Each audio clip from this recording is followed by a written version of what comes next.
Bonjour Adrien Gindre. Bonjour, Votre invité ce matin, Ségolène Royal, ancienne ministre et présidente de l'association France-Algérie. Bonjour Ségolène Royal. Bonjour. Vous avez en effet passé une bonne partie de la semaine dernière en Algérie. Alors, aller dans ce pays dans le cadre de votre association, c'est une chose, mais vous avez également rencontré le journaliste français Christophe Glaise, qui est toujours prisonnier, ainsi que le président algérien. Je précise que le Quai d'Orsay parle de votre visite comme une initiative individuelle.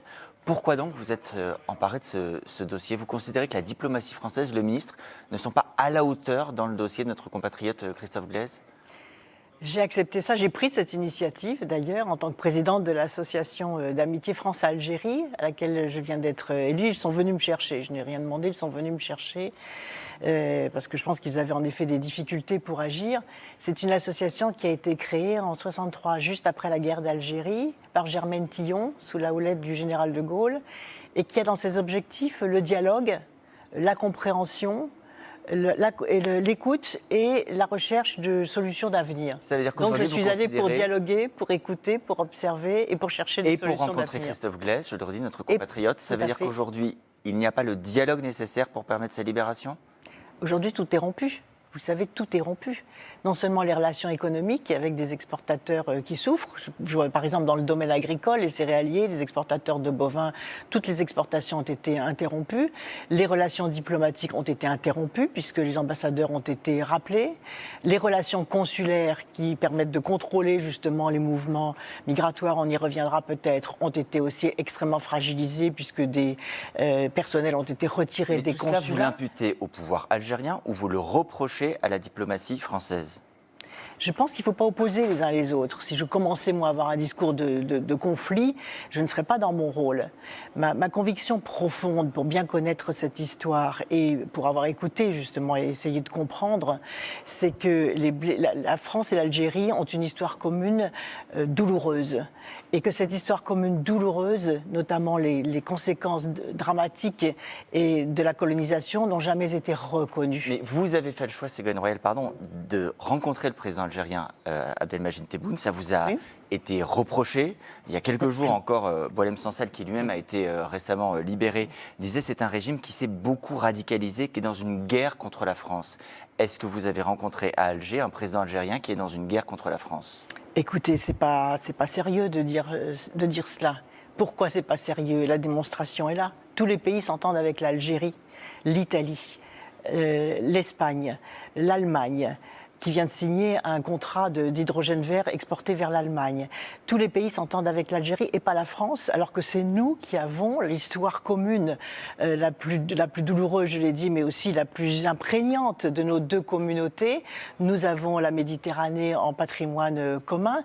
Et surtout, ce que j'observe, c'est que, vous savez, juste après moi, l'audience avec le président Tebboune, c'était l'envoyé du président des États-Unis d'Amérique pour investir en Algérie. Est-ce que vous vous rendez compte qu'ils attendent la visite du président du MEDEF, le CREA, c'est-à-dire l'équivalent du MEDEF de Kamel Moula, attend la visite du MEDEF depuis plus de 2 ans.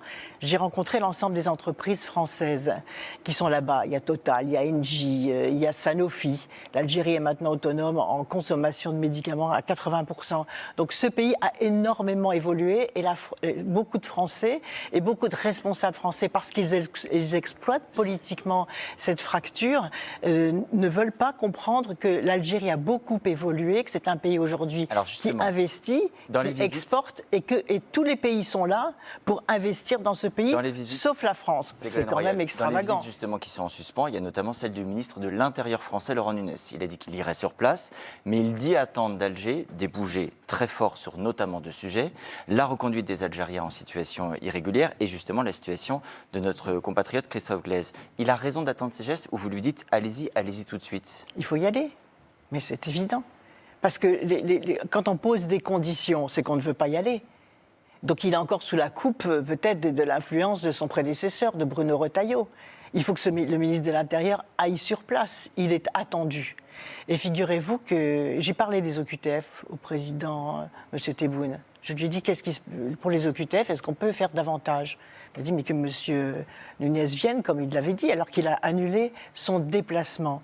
Et la question des OQTF, il ne faut pas non plus que les ministres de l'Intérieur successifs cachent leur échec de reconduite des OQTF par la mise en cause permanente du gouvernement algérien. Vous avez Le parlé gouvernement... avec Emmanuel Macron depuis votre retour? Vous avez des Non, mais contacts? je lui ai demandé rendez-vous. Et il vous a répondu? Pas encore. Quel conseil vous entendez lui donner à cette occasion? Le premier conseil, c'est de faire un geste de réconciliation et de reconnaissance. Vous savez, les Algériens ne demandent pas d'indemnisation financière, comme l'ont demandé d'autres pays colonisés.